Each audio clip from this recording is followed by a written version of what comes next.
네, 키워드를 읽는 시장입니다. 오늘 IS의 김태성 본부장과 함께합니다. 본부장님 안녕하십니까? 네, 안녕하세요. 네, 바로 첫 번째 키워드 보도록 하죠. 미국이 드디어 기준금리 인하를 시사했습니다. 어떻게 보면 이번 달이 마지막 동결인 것 같은데. 그렇죠. 자, 그런데 여러 가지 얘기 중에 7월 달 회의에서 인하가 논의됐었다라는 얘기도 있었어요. 그러니까 여차했으며 인하를 했을 법한데 어쨌든 금융시장은 9월 달에 인하를 100% 반영하고 있습니다. 자, 전반적으로 이런 발언의 의미는 어떤 거일까요? 과거는 과거일 뿐인 것 같고요. 앞으로가 이제 더 중요한 것 같은데 현실적으로 지금 많은 투자자분들이 이제 9월에는 이제 확정적으로 금리 인하가 진행이 될 가능성이 높다라고. 그러니까 이미 금리 인하가 되었다라고 보고 시장에서는 플레이가 진행이 되는 것 같습니다. 참 어제 오늘 일본에서도 그렇고 미국에서도 그렇고 이 금리에 대해서 여러 가지 이야기가 좀 나오고 있는데 정말 다행스러운 부분은 그동안의 어떤 불확실성적인 요소가 우리나라 지수도 그렇고 반도체 IT 기업들의 주가에도 그렇고 글로벌 지수와 글로벌 빅테크 기업들에게도 먼저 이제 선반영이 된 것 같아요. 그래서 어느 쪽이든 우선 이 불확실성이라는 것이 모두 없어지는 쪽으로 코멘트가 나오다 보니 특히나 이제 파월 의장의 이 비둘기파적 적인 이제 발언이 시장에 이제 불을 좀 지펴줬었던 그러니까 반등이 나올 수 있는 구간에서 발언까지 겹쳐지다 보니 어제의 상승세가 굉장히 좀 두드러진 그리고 오늘 우리나라 증시도 지속적으로 좀 강한 모습을 보이고 있는 이유도 금리 인하에 대한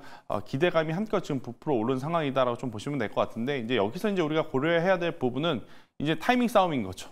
9월 달에 금리 인하가 정말로 결정이 되고 나서도 시장이 갈 것이냐 아니면 그 전에 오르기 때문에 우리가 지금 공격적으로 트레이딩 해야 될 것이냐 이 고민을 좀 안고 계속 이제 플레이를 할 수밖에 없는 지금 시점이 아닐까라는 의견을 드리도록 하겠습니다. 네, 김태성 본부장이 되게 핵심적인 발언을 했던 것 같습니다. 그러니까 9월 달에 금리를 인하하면 그때 전방위적으로 국내 증시가 어떤 영향일까가 매우 중요해 보이는데 그런데 본부장님 이런 시각이 있습니다. 연준이요. 한 2년 정도 됐죠. 그렇죠. 인플레이션은 일시적일 것이다. 인플레이션 트랜지토리를 얘기했다가 양측이 선언이 되지 않았습니까? 그렇죠. 그래서 이번에는 고용에 집중하고 있는데 혹시 고용도 섣불리 판단했다가 인하를 괜히했다가 인플레이션이 더 폭등하면서 오점을 만들지 않을까 되게 신중할 것 같아요. 그래서 9월 달에 인하를 하더라도 유럽처럼 매파적 인하가 되지 않을까라는 우려감도 있는데 그거에 대해서 어떻게 생각하세요? 그래서 이제 참 분위기가 중요한 것 같아요. 그러니까 이제 방어적인 기제를 띈 인하냐 아니면 선제적인 대응을 생각하는 인하냐 이게 이제 참 중요할 것 같은데 우선은 뭐 실상은 다 숫자들이 까져 봐야 알겠습니다만 파월 연준의 지금 현재 스탠스를 놓고 봐서는 위기에 따른 어떤 금리 인하라기보다는 선제적으로 이제 인플레이션이 그들이 원하는 대로 잘 잡혔음에 반응하는 그러한 인하로 가닥을 좀 잡고 있는 상황이라서 저는 우리가 미리 예측할 필요는 없는 것 같아요. 그러니까 지금 수급이 들어오면 들어온 대로 플레이를 하시고 또 어느 쪽이 이제 더 강한 것이냐 그것을 좀 고민을 하면서 섹터와 종목에 좀 집중을 하시는 게 개인 투자자분들에게는 훨씬 더 지금은 현실적인 이야기인 것 같고 이걸 금리 인하를 하네 안 하네 또 한다면 어떤 이유 때문에 하네 안 하면 또 어떤 것 때문에 안 하네 그걸 미리 예측하면서 플레이를 하면 사야 할 때 못 사고 팔아야 할 때 못 팔 저는 경우가 있다는 생각이 들어요. 그래서 일단은 큰 틀에서 그래 9월 달에 금리 인하는 충분히 할 가능성이 높고 그러면 우리가 지금 현재 시점에서 집중해야 되는 섹터와 종목이 어디인가 여기에 좀 더 포커스를 맞춰서 매매 전략을 좀 짜셔야 되는 8월이 아닐까라는 정리 한번 드리겠습니다. 네, 맞죠. 그러니까 본부장님 말씀대로 섣부린 예측과 전망을 하면 안 되는 시기입니다. 그런데 다음 FOMC까지 한 6주 정도 남았거든요.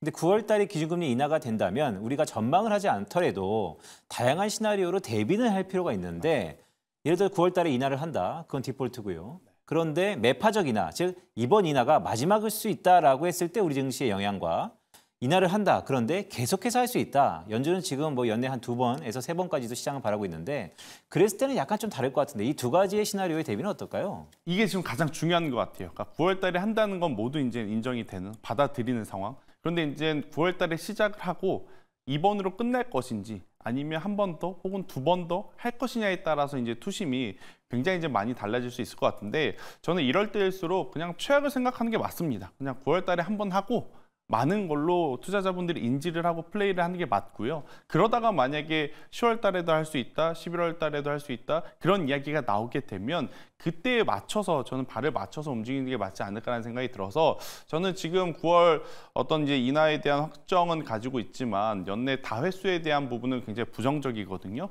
그러면 포트폴리오로 올해 1분기, 2분기 때 A라는 종목을 살 때 우리가 100주를 샀다면 지금은 50주만 아니면 30주만 이렇게 사면서 매도는 그대로 하되 비중을 조절을 하시는 매매를 하시면서 6주 동안 저는 포트폴리오를 좀 잘 관리만 하고 있다면 그 이후에 분명히 기회는 저는 또 올 것이다라는 생각이 들거든요.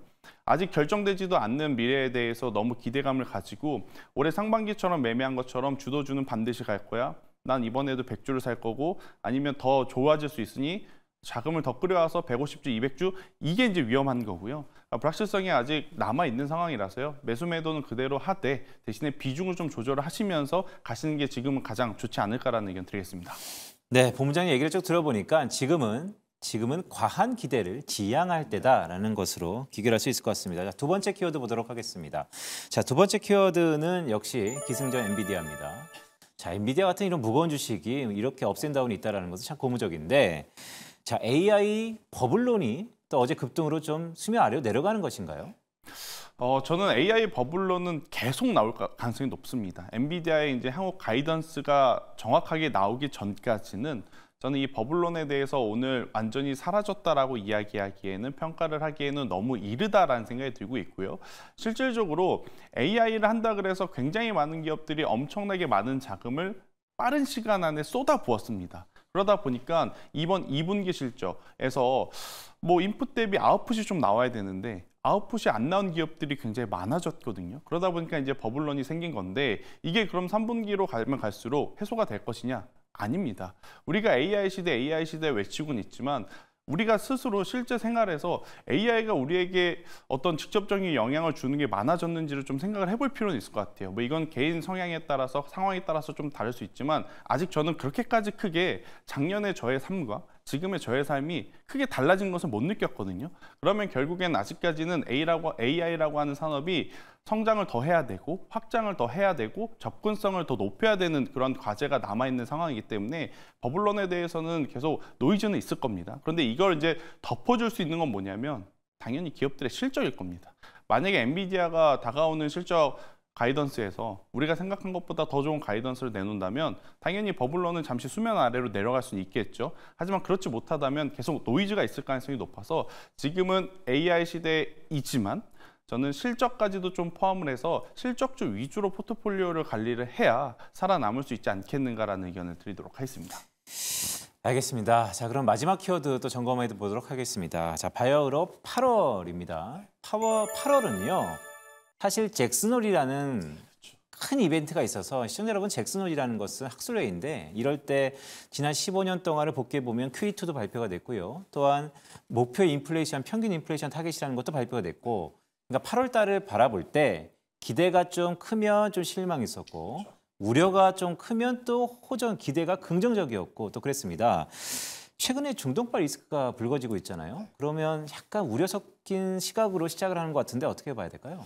지금 시장에서 만약에 단기적으로 충격을 줄 수 있는 요인이 뭘까라고 생각을 해보면 이제는 이 중동 리스크 하나 남았다 생각이 들거든요. 왜냐하면 7월달 들어오면서 엄청나게 많은 이슈가 있었습니다.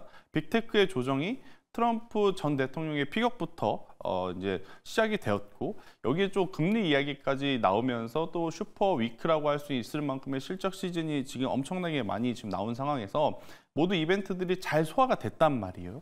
근데 이제 어제부터 지금 불거진 중동의 리스크 같은 경우에는 단발적으로 끝날 리스크로 보여지진 않습니다. 조금 더 지금 심화될 가능성이 높다고 시장에서는 판단하는 것 같아요. 그래서 저는 이쪽에 대한 관심도는 가지셔야 되는데 문제는 이슈는 알겠는데 이걸 통해서 어떤 종목을 어떤 타이밍에 지금 매매를 해야 되느냐 이게 아마 많은 고민일 것 같거든요. 그러니까 실질적으로 어제 한국석유라든지 흥국석유처럼 석유자 들어가는 종목군들이 강세였습니다. 시간에도 강세였고 오늘도 이렇게 주도주가 강하게 출발을 했을 때 테마주들은 원래 약한 모습을 보이는 게 일반적이거든요. 근데 주도주와 함께 여전히 이쪽에 대한 시세도 지금 살아있는 상황이라서 저는 이 리스크에 대해서는 우리가 조금은 심도 있게 파볼 필요는 있다. 대신에 테마적으로 움직이기보다는 테마 플러스 실적까지 있는 종목 그리고 명분까지 있는 쪽을 저는 체크를 해야 되지 않을까라는 생각이 들어서 그 기준으로 본다면 STX 그린로직스라든지 대한해운처럼 해운주들을 보는 것도 저는 굉장히 좋은 선택이 되지 않을까라는 의견을 한번 들어보도록 하겠습니다. 네, 해운 쪽에 관련해서 우리가 좀 집중을 해야 되겠군요. 자, 근데 또 이런 게 있습니다. 과거 꼭 어떠한 인과관계는 없지만 올림픽이라든지 아니면 큰 빅 이벤트 이후에 지정학적 리스크가 불거졌던 러시아 우크라이나 전쟁도 그렇고 이번에 파리올림픽이 끝나면 중동에서 다시 한번 큰 화약고가 불거질 것이다. 이거에 대해서는 어떻게 좀 봐야 될까요? 그건 잘 모르겠습니다. 그때 저도 가봐야 아는 내용일 것 같고요. 대신에 이제 지금 워낙 시장이 지금 좋은 상황이라서 많은 분들이 여기서 이제 좀 실수를 하실 수도 있다 생각이 들어요. 왜냐하면 이런 악재가 있는데도 시장이 너무 좋은데 그러면 나는 일단 시장이 좋은 쪽만 바라봐야겠다라고 하실 수는 있을 것 같은데 오늘 이제 흐름을 놓고 보면 사실 반도체가 어제 중후반부터 먼저 좀 움직였다 보니까 미국 증시 마감 대비 우리나라 증시가 그렇게까지는 강하진 않거든요. 근데 여기에 지금 또 같이 앞서서도 말씀드렸다시피 움직이는 게 지정학적 리스크 테마주들이 움직입니다. 그래서 간과할 수는 없는데 너무 둘 중에 하나 이게 더 좋다라고 좀 가시기보다는 포트 전체에서 70%는 여전히 성장주랑 실적주를 보시되 한 10에서 20% 정도는 이제는 만약 시장이 하락한다면 요인은 이 이슈일 가능성이 높으니까요. 이로 인한 수혜주를 한번 보시는 게 저는 합당한 전략이 아닐까라는 의견을 드리도록 하겠습니다.